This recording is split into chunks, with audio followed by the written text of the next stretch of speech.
everyone, welcome back to another video. Today we have the very anticipated drawing hair tutorial. Since I did my drawing faces tutorial from a few months ago, I get messages and comments on the daily telling me your characters are all bald and then I need to post the hair tutorial. So here it is finally. So disclaimers are as per usual. I am not a professional. This is by no means the correct way to draw hair. It is just how I draw hair. So step number 1, volume and shape. So first you'll need a head for your hair to go on. If you haven't seen my how to draw faces tutorial, I will link it up there now. Once that is done, you'll need to establish the volume and get the general shape of the desired hair you'd like to draw. This of course will depend on many things: hair type, hairstyle, the length, movement. For the sake of this tutorial, we're doing just 3 different examples of shapes. Big curly hair, longer straight hair with a fringe, and then a short updo, or what some people might call a boyish cut, quote unquote, but I just call it a short updo. So, faintly draw out the general shape on your character and don't forget to sketch out the hair that will go over the face as well. Over here on the straight hair model, remember that there will be a slight gap between the hair and the head, as hair normally has a little thickness and layering to it. So step 2, hair types. Before we get into actually drawing out the hair, we need to do some studying. There are many types of hair out there, and I feel like most people don't even know about the names for them. Here you can see some examples of different hair type charts, but I have found through some research that a lot of these charts actually differ from each other when it comes to the type 3 and 4 chart section. In some charts, for example, my hair is put down as a 3A, whereas in others I'm a 3C. So in light of this, I gathered as many as I could. This last chart is probably the most accurate and easy to analyze that I could find, so I made my own little drawing hair types chart out of it. This is how I would draw each hair type, basically. So in the chart, you'll see that the number is the amount of kinks or curls the hair has, and then the letters A, B, and C are the intensity of said type. If you'd like, you can also download this cheat sheet I've made for you for your own reference. You can find the link in the description box.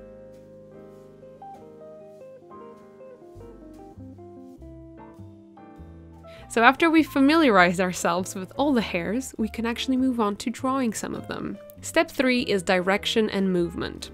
So heading back to our models here, you can go in and lightly add arrows that will help you understand the direction in which your hairs will be moving in. With curly hair, this means going in swerves, up to the sides and then down eventually. Whereas with the straight hair, it goes straight down from the hairline or from the hair parting following gravity. The updo can defy gravity and depending on style can also go in different directions. I would recommend you doing some little arrows like this. It really just helps you visualize the direction in which each lock of hair will go. Step 4 is then drawing out the hair to the tips and adding stray hairs. So this again will differ in technique from curly hair to straight hair. This here is a little breakdown on how I normally draw out curly hair. Now, this will require some practice.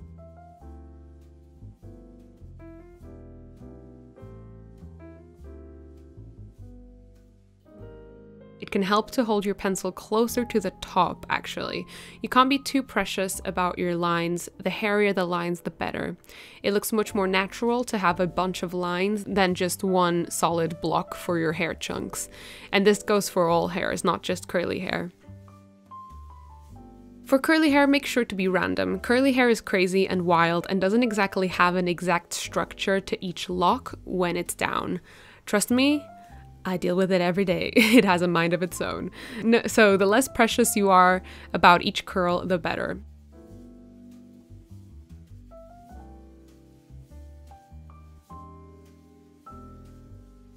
So these here are just some examples of how I finish drawing out hair locks. So like right at the end of the hair, this is how I draw the curls right at the bottom.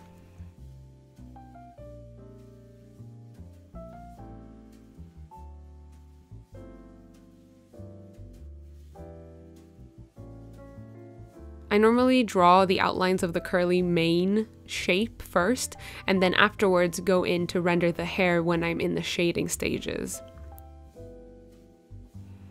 And these sort of strokes are just how I normally do the whole outlines of the hair, or the afro, or whatever it is that you're drawing with curly hair. That's normally just how I normally do the outlines for it. And of course, the stray hairs. We can't forget the stray hairs.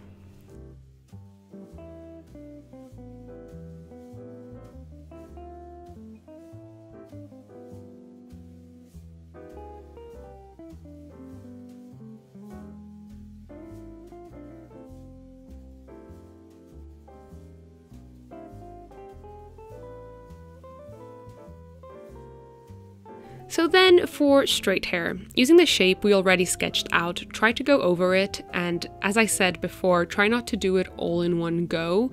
Lift the pen a lot from the paper, and for the ends, be random with the strokes as well.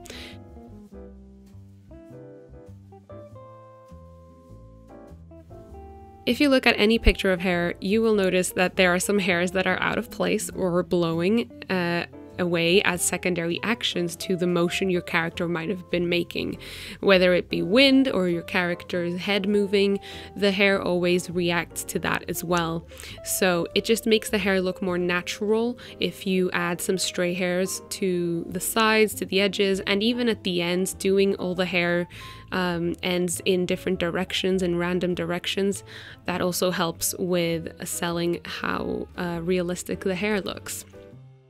It just makes the hair look more natural and less like a Lego hairpiece that you can just slide onto your character, if that makes any sense.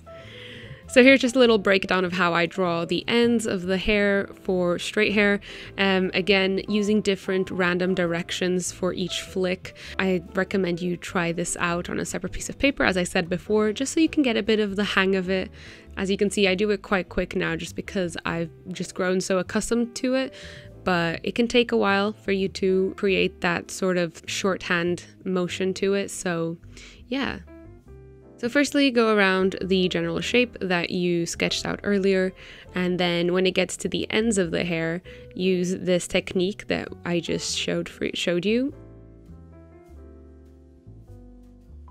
So personally, I like this sort of look of having some chunks of hair kind of together, and then just drawing out stray hairs and different locks here and there. I just think it looks really natural, and it's just the way that I like hair to look when I draw it.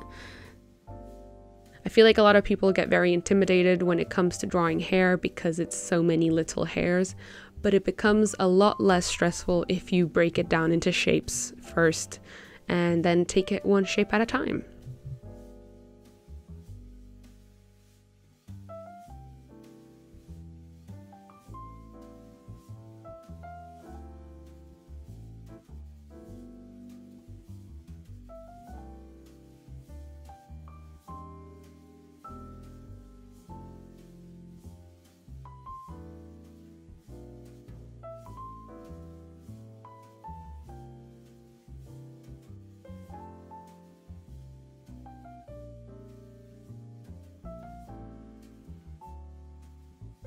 The same rules sort of apply to this short hairdo. Instead of doing the outline all in one go, try out many little strokes and be a bit more random with your directions. And then of course, adding the stray hairs. Don't be afraid also of drawing hair like on top of the face, because hair isn't just placed on the top of our heads.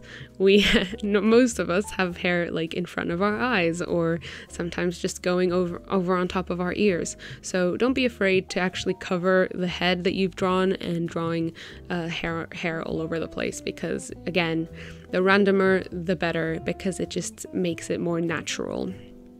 Mother Nature is very random and really not perfect whatsoever, so don't worry too much about making it super clean and perfect. I like to, first of all, identify the different locks, the different groups of hair, if that makes any sense, and then I will render each lock separately when it gets into the rendering and lighting phase. But yeah, it's just about breaking down the hair into shapes and working in those shapes accordingly. So now going into lighting and rendering your hair. As I said previously, for curly hair, I normally do all my rendering in one go, as it is easier than trying to isolate every single curl and lock of hair and rendering each one. But if you're doing some more wavy hair, this is what you're going to want to do. Identify the high parts of the curl and the low parts of the curl. The high parts are where you will leave it white for the highlights, and then you should apply shadows to the inside bits of the curls. Using this as a rule of thumb, when rendering big, tight bits of curly hair, I just randomly shade in bits of the hair here and there. Again, being spontaneous and not too precious is important for a more natural and realistic look. Basically, if you were to get a little microscope and look into every single curl in that big set of hair, this is what would be going on inside each curl. Every curl has a high and a low, and you just have to shade in the low, and that will immediately make the light bit pop out.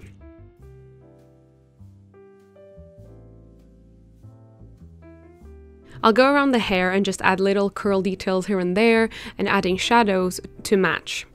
Take your time to render out all the hair. It might take you a while the first few times, but once you get the hang of it in your own style especially, it will get easier.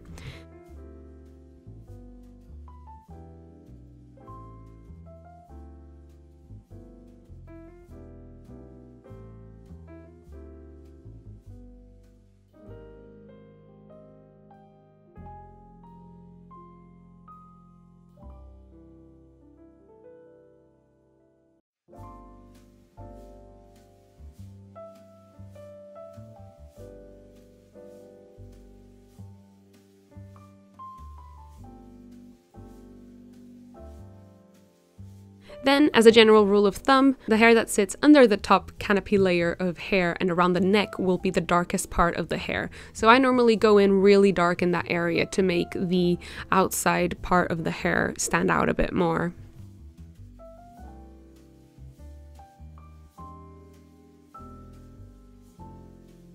So now for straight hair.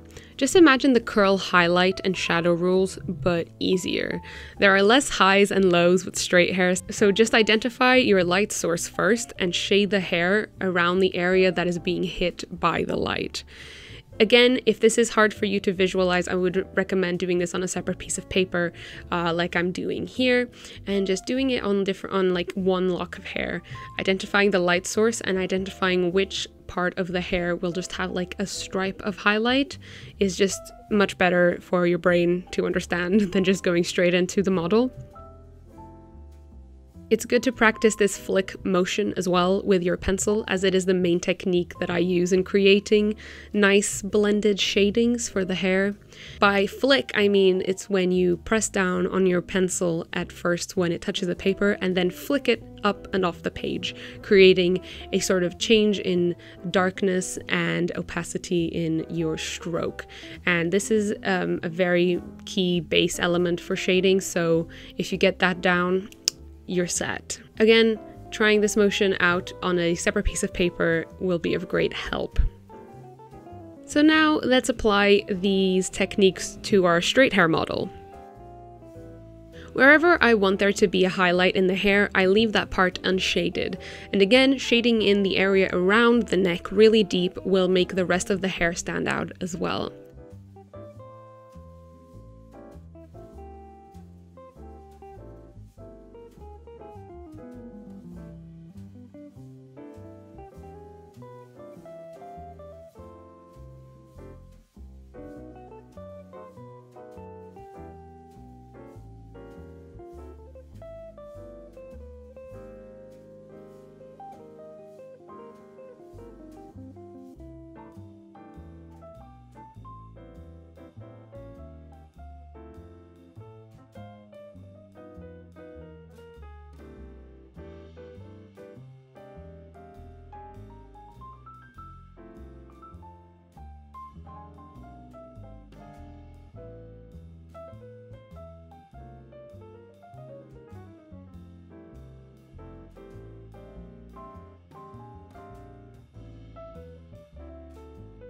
So for the short hair, we can mix both these techniques, both the things that we learned from the curly hair and the stuff that we learned from the straight hair.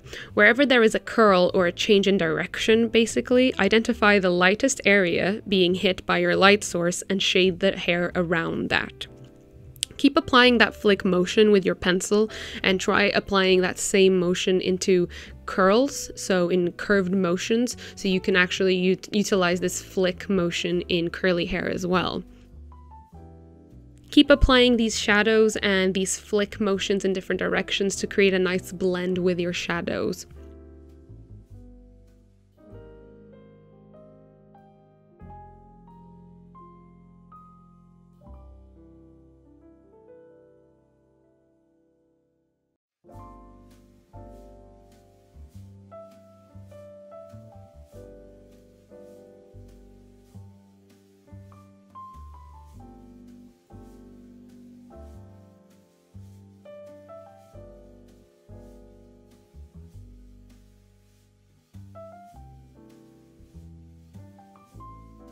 And there you go.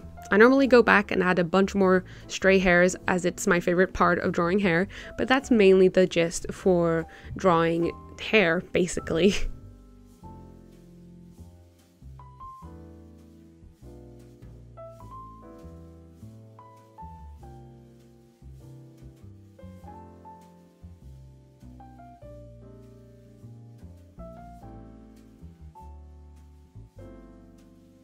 So now for step 6, it's homework time.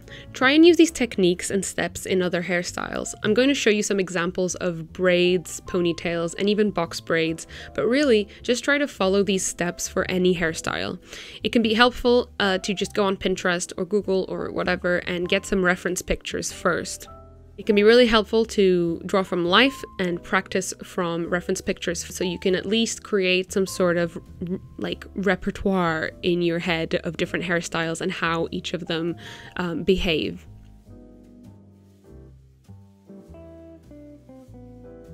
Identify the general shape, then the directions of the hair, and then render it out to your liking.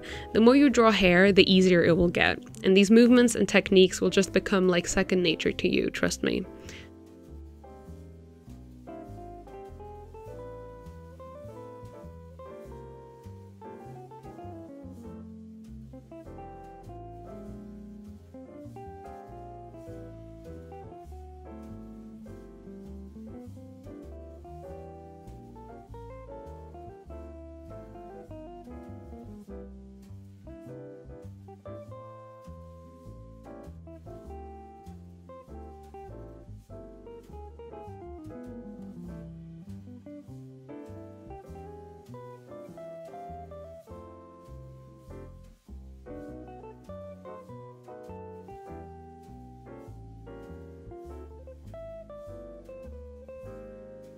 And lastly, don't forget to keep practicing. As I always say, practice is really key. No one is born knowing everything, so if at first you're getting really frustrated, don't worry, because practice is really what's going to get you there. I hope you enjoyed today's video. I hope it was helpful. Thank you so much for watching, and yeah, have fun giving all your characters some hair. Bye bye!